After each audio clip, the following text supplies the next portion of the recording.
The Fall of Troy. A story of heroes, betrayal, and the greatest deception in history. From the ancient shores of Anatolia comes a tale that has echoed through 3,000 years. This is the Fall of Troy. The Fall of Troy. Segment 1. The Great City and the Wars Beginning. More than 3,000 years ago, on the windswept shores of ancient Anatolia, stood one of the greatest cities the world had ever seen, Troy, a name that would echo through history, inspiring legends, poems, and countless tales of heroism and tragedy. This magnificent fortress city, with its towering stone walls and impregnable gates, commanded the strategic waterway between Europe and Asia for 9 long years. These walls had withstood the greatest siege in human history. The beaches below were littered with the black ships of the Achaeans, the ancient Greeks who had crossed the dark waters of the Aegean Sea, driven by honor, revenge, and the promise of glory. The war began with a scandal that shook the ancient world. Paris, the handsome prince of Troy, had stolen away Helen, the most beautiful woman alive, from her husband Menelaus, the king of Sparta. This act of passion ignited a conflict that would consume an entire generation. Led by Agamemnon, king of Mycenae, the greatest warriors of Greece had answered the call to arms: Achilles the swift-footed, Ajax the mighty, Diomedes the bold, and cunning Odysseus. All had come to restore Greek honor and bring Helen home, but Troy's walls stood firm, defended by Prince Hector, the noblest warrior of his age, and his father King Priam, who ruled with wisdom and courage. The city of Troy was a marvel of the ancient world. Its massive walls, built by the gods themselves according to legend, rose high above the Trojan plain. These fortifications were not merely defensive structures. They were monuments to Troy's power and pride.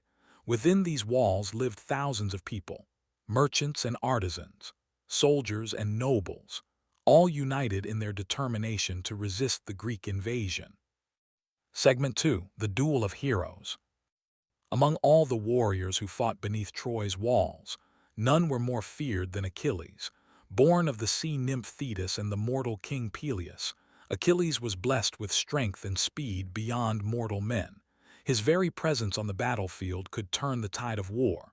When he fought, the earth trembled beneath his feet, and his war cry struck terror into the hearts of his enemies.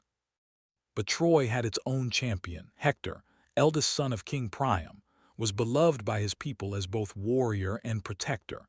Where Achilles fought for glory and personal honor, Hector fought for love of family and homeland.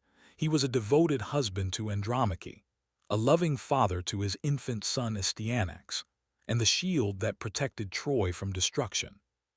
For years, these two great warriors had avoided direct combat, each respecting the other's prowess, but fate, as it often does, would force their hands when Patroclus, Achilles' beloved companion, donned the great hero's armor to inspire the Greek forces. He met his death at Hector's spear. The Trojan prince, believing he had slain Achilles himself, stripped the divine armor from the fallen warrior. When news reached Achilles that his dearest friend was dead, his grief shook the very foundations of the earth. His mother Thetis heard his lamentations from the depths of the sea and came to comfort her son. But Achilles' heart was set on vengeance. He would have new armor forged by the gods themselves, and he would face Hector in single combat. The duel took place before the walls of Troy, witnessed by both armies and the gods themselves. Hector, despite his courage, knew in his heart that this day he would die, yet he faced Achilles without flinching.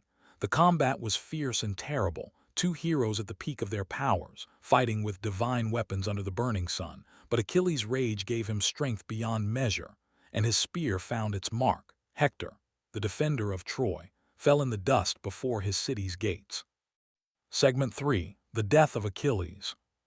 With Hector's death, Troy's greatest defender was gone, but the war was far from over. Achilles, drunk on victory and vengeance, desecrated Hector's body, dragging it around the city walls behind his chariot. The sight filled both armies with horror, for even in war, there were laws that governed the treatment of the dead. King Priam, despite his advanced age and overwhelming grief, made a perilous journey to the Greek camp under cover of darkness, guided by the god Hermes. The old king entered Achilles' tent. There, the father knelt before his son's killer and begged for the return of Hector's body. Moved by the old man's courage and reminded of his own father, Achilles relented. He returned the body and granted a 12-day truce for proper funeral rites. But the fates had already marked Achilles for death.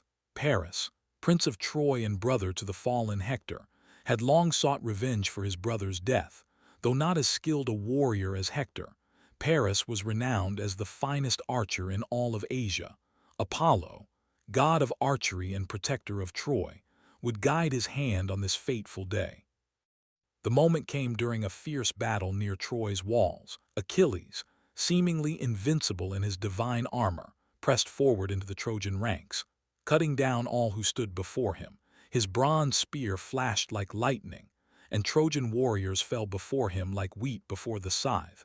But Paris had climbed to a high tower, and from there he drew his bow with steady hands. The arrow, blessed by Apollo himself, flew true through the morning air. It struck the only vulnerable spot on the great hero's body, his heel, the one place his mother's protective magic had not touched. The poison spread quickly through Achilles' mighty frame, and the greatest of all Greek warriors fell in the dust of Troy. His death sent shockwaves through both armies, changing the entire course of the war. Segment 4. The Cunning Plan. With Achilles dead and buried, the Greek army found itself at a crossroads. 9 years of siege had weakened both sides, but Troy's walls remained unbroken. Food was running low, disease was spreading through the camps, and many of the Greek kings began to speak of abandoning the war and sailing home to their distant kingdoms. It was then that Odysseus, king of the island kingdom of Ithaca, proposed a radical new strategy. Known throughout Greece for his cunning mind and silver tongue, Odysseus had already proven himself invaluable as both warrior and diplomat. But now he would devise the most audacious plan in military history, a strategy that would succeed where brute force had failed. In the Greek camp, beneath flickering torchlight, the surviving leaders gathered around a rough wooden table. Maps of Troy lay spread before them, marked with failed assault routes and defensive positions learned through years of bitter experience. Agamemnon, still the supreme commander despite his flaws, listened as Odysseus outlined his proposal with careful precision.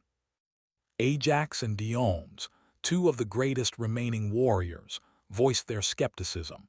How could deception succeed where 9 years of honest warfare had failed? Their spears had proven their worth in open combat. Why should they resort to trickery now? But Odysseus was persuasive, weaving his words like a master craftsman. He reminded them of Troy's impregnable walls, of their dwindling supplies, of the growing unrest among their own men. Direct assault had failed countless times, leaving the beaches littered with Greek dead. Only through cunning could they hope to breach those mighty fortifications. The plan was ambitious, dangerous, and would require perfect execution, but it offered something that brute force could not: hope for victory and an end to this endless war. Segment 5. Building the Great Horse. The construction of the great wooden horse began immediately under cover of darkness. Odysseus had chosen Epius, the finest craftsman in the Greek army, to oversee this unprecedented project. Working in secret, far from Troy's watchful sentries, the Greeks began to build what would become the most famous military deception in history. The horse was massive beyond imagination, standing nearly 3 stories tall, constructed from the timber of Greek ships that would never again sail home. Every plank was carefully selected and fitted, every joint reinforced to bear the weight of armed warriors hidden within its hollow belly. The craftsmanship was extraordinary, for this was no mere siege engine, but a work of art designed to deceive a proud and sophisticated people. As the horse took shape under the Mediterranean stars, Odysseus selected the warriors who would hide inside. They had to be the bravest and most disciplined men in the army, for they would spend long hours in cramped darkness, unable to speak or move freely.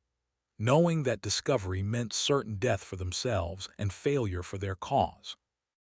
Among those chosen were Menelaus himself, still seeking to reclaim his stolen wife after 10 years of war, and Neoptolemus, the young son of the fallen Achilles, eager to prove himself worthy of his legendary father's name. Each warrior understood the magnitude of their mission, and each was prepared to die rather than betray their hidden position. The exterior of the horse was decorated with intricate carvings and painted in brilliant colors that would catch the morning sun. To Trojan eyes, it would appear to be a magnificent offering to the gods, a masterpiece worthy of their great city. Hidden panels in the horse's belly allowed the concealed warriors to enter, and a secret door in its side, invisible from the outside, would allow them to emerge when the moment was right. While the horse neared completion, the rest of the Greek army prepared for the most difficult part of the deception. They would have to abandon their camp, burn their huts, and sail away, convincing the Trojans that they had finally given up the siege after a decade of failure. Segment 6. The Trojans' Fatal Decision. When the sun rose on that fateful morning, Trojan sentries on the walls could hardly believe their eyes. The vast Greek camp, which had sprawled across the plain for 9 long years, was gone. Only smoke and ashes remained where thousands of warriors had lived and died. The black ships that had crowded the shore had vanished into the morning mist, leaving behind only the mysterious wooden horse. As word spread through the city like wildfire, Trojans streamed out through their gates for the first time in nearly a decade. Children who had never known life without war ran freely across ground that had been a battlefield. Women wept with joy, thinking their husbands and sons might finally come home safely from the walls. King Priam himself, aged and weary from years of constant vigilance, dared to hope that his city was saved. But not everyone was ready to celebrate this apparent victory. Laocoon, the priest of Poseidon and a man learned in the ways of war, approached the wooden horse with deep suspicion. He had studied Greek tactics for years and knew that Odysseus was capable of any deception. The sudden Greek withdrawal seemed too convenient, too complete. Standing before the towering wooden figure, Laocoon spoke the words that would echo through history. "I fear Greeks even when bearing gifts." His voice carried across the plain, warning his fellow Trojans to be cautious in their celebration. To prove his point, Laocoon hurled his ceremonial spear at the horse's side with all his strength. The weapon struck with a hollow sound that echoed strangely in the morning air, and for a moment, those who heard it wondered if something might indeed be hidden within. But before Laocoon could investigate further, a terrible fate befell him. 2 enormous serpents rose from the wine-dark sea, their scales glistening in the sunlight, and before the horrified eyes of the Trojans, they crushed the priest and his 2 young sons in their massive coils. The Trojans interpreted this supernatural event as divine punishment for striking what must be a sacred offering to the gods. Their remaining doubts were silenced when they found Sinon, a Greek warrior who claimed to have been left behind as a sacrifice. Through carefully rehearsed lies and false tears, Sinon convinced them that the horse was indeed a gift to Athena, and that bringing it inside the city would ensure Troy's protection forever. Segment 7. The Night of Destruction. As darkness fell over Troy, the city celebrated as it had not done in 9 years. Wine flowed freely through the streets like rivers of joy, and exhausted warriors finally allowed themselves to sleep soundly, believing the long war was over. In the royal palace, King Priam offered heartfelt prayers of thanksgiving to all the gods, while Queen Hecuba wept tears of relief and overwhelming gratitude. Throughout the city, families reunited after years of separation. Fathers embraced sons they had not dared hope to see again. Mothers sang lullabies to children who could finally sleep without the sound of clashing bronze. The streets echoed with laughter and music, with the sounds of a people who believed they had survived the greatest trial in their history. But inside the wooden horse, 30 Greek warriors waited in tense silence. For hours they had endured the sounds of Trojan celebration, the victory songs that mocked their fallen comrades. the cheers that celebrated what the Trojans believed was Greek defeat. Now, as the city settled into peaceful slumber, their moment had finally arrived. Odysseus, first among the hidden warriors and architect of this grand deception, listened carefully to the sounds outside. His ear was trained to catch the slightest noise that might indicate danger. When all was quiet, when even the guards had grown drowsy with wine and relief, he gave the signal that would change history. The secret panel in the horse's side opened silently, like the mouth of fate itself, and one by one, the Greek warriors emerged. Their feet touched Trojan soil as quietly as shadows, and they spread out through the sleeping city like instruments of destiny. Each man knew his role. Each understood that the success of their entire mission depended on perfect coordination and absolute silence. Their first task was to reach the great gates and open them for their returning army. Moving through darkened streets they had studied only in their minds, guided by moonlight and years of careful planning, they overpowered the few guards they encountered. The great gates of Troy, which had stood closed for 9 long years, swung open at last with barely a whisper. Segment 8. The End of an Age. In the royal palace of Troy, King Priam awakened to the sound of screaming and the clash of weapons echoing through his halls. At first, the old king could not comprehend what was happening. How could Greek warriors be inside his impregnable city? How could the sounds of battle be coming from his own courtyard? But as flames began to light the night sky, and the sounds of slaughter grew ever closer, the terrible truth became clear. The fall of Troy was swift and merciless. Greek warriors poured through the open gates like a flood of vengeance, and the city, caught completely unprepared, could offer little organized resistance. The narrow streets became rivers of blood, and the palace, where Troy's royal family slept in their beds, became the scene of unspeakable tragedy. Queen Hecuba helped her aged husband don his bronze armor, though both knew it was futile. Priam had not fought in battle for many years, but he would die as a king should, with sword in hand defending his people and his throne. As Greek warriors burst into the throne room with blood on their weapons and fury in their eyes, Priam made his final stand at the altar of Zeus. There, Neoptolemus, son of the great Achilles, struck down the king of Troy, ending a dynasty that had ruled for countless generations. The old king fell beside the altar where he had offered so many prayers, his blood mixing with the sacred oil that had burned for the gods. Throughout the burning city, similar tragedies played out in endless succession. Trojan warriors, awakened from peaceful sleep to find their city overrun, fought desperately to defend their families, but they were outnumbered and caught completely off guard. The Greek army, frustrated by 9 years of failed assaults and the deaths of so many comrades, showed little mercy in their hour of final victory. But not all of Troy's defenders perished in that night of horror. Aeneas, a prince of the royal blood and one of Troy's finest warriors, managed to gather a group of survivors, carrying his aged father Anchises on his shoulders and leading his young son Ascanius by the hand. He fought his way through the burning streets toward the harbor. Behind him followed a small band of Trojan refugees, women and children who would have faced slavery or death if captured by the vengeful Greeks. These survivors would eventually escape the destruction and, according to legend, would sail west across the wine-dark Mediterranean. There they would found a new city, and from their descendants would rise the mighty Roman Empire. As dawn broke over the ruins, painting the sky the color of blood and gold, the great city that had stood for generations was no more. The towers that had scraped the heavens lay in rubble. The walls that had seemed eternal were breached and broken, and the palace where kings had ruled was nothing but a blackened shell. Helen, the woman whose beauty had launched 1,000 ships and brought about this terrible war, was finally returned to her Greek husband Menelaus, but the cost had been staggering, beyond anything anyone could have imagined when the first Greek ships had appeared on Troy's horizon.